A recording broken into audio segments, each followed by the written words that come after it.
એટલે પેલે આપણે ત્યાં વાત છે કે એક ભાઈ ગામમાં રહેતો હતો, પણ ક્યારેય સત્સંગમાં ગયેલો નહીં, કોઈ રુચિ પણ નહીં, અને સત્સંગમાં ભગવત કથામાં કોઈ દી વિચાર એને ન આવે એવું વિચાર આવ્યો.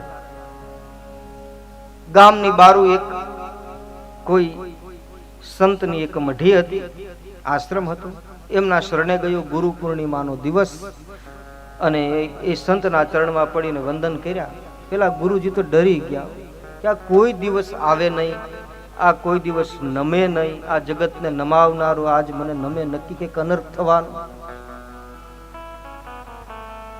આખી દુનિયાને પગે લગાડનાર ક્યારેક આપણને પગે લાગે ત્યારે ડર લાગે કે નક્કી કંઈક ઘટના બનશે. એટલે એને ગુરુના ચરણે પ્રણામ કર્યા અને પેલા મહાત્માને કહે કે ગુરુજી તમે મને મંત્ર દીક્ષા આપો, આજે ગુરુ પૂર્ણિમાનો દિવસ છે અને મને ગીતાજીનું જ્ઞાન આપો. ગુરુજીને એમ થયું કે આ કોઈ દિવસ આવ્યો નથી, અને આજે અચાનક આવ્યો આશ્રમમાં સત્સંગ કરવાની જિજ્ઞાસા વ્યક્ત કરી. ઠીક છે, સાધુ સ્વભાવ હતો એટલે એને એમ થયું કે ભલે મોડું થયું પણ એને સમજાયું, એ સારી વાત કહેવાય. અને સાધુ તરીકે મારો ધર્મ છે કે મારે એનું કલ્યાણ થાય એવું કંઈક કરવું જોઈએ. એટલે એણે ગીતાજીનું સદબોધ આપવાનું શરૂ કર્યું, પણ ગીતાજીનો મહિમા ગાયો. પેલા ગીતા મહિમાનું ગાન કર્યું, એમાં શ્લોક બોલ્યા ગુરુજી. પેલો તો સામે બેસીને સાંભળે છે. સર્વોપનિષદો ગાવો દોગ્ધા ગોપાલ નંદ નંદનમ.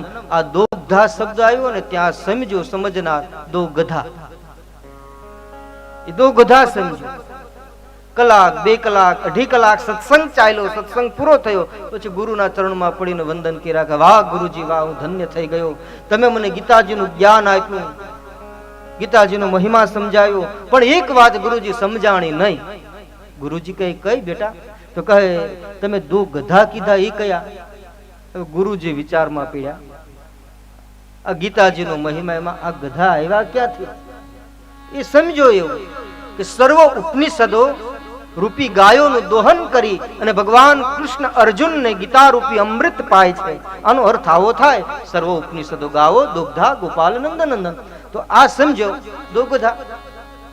એટલે ગુરુજીએ 2.5 કલાક સત્સંગ કર્યો ને પછી પેલા એ પ્રશ્ન કર્યો કે 2 ગધા કયા? તો કહે બીજા એકેય નહીં બેટા, પેલો તું અને તારાથી મોટો હું કે તારી હામું મંડાણો 2 કલાકથી.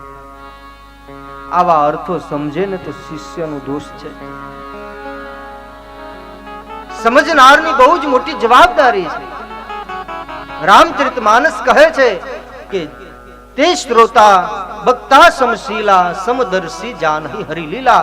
જ્યારે સમશીલવાન શ્રોતા અને વક્તા સમશીલવાન હશે ને તો જ આ ભગવાનની કથા ખરા અર્થમાં આપણને સમજાશે. નહીતર કહેવાશે કંઈક અને સમજનાર પણ કંઈક જુદું ઉઠાવે, તેમનો કોઈ અર્થ નથી.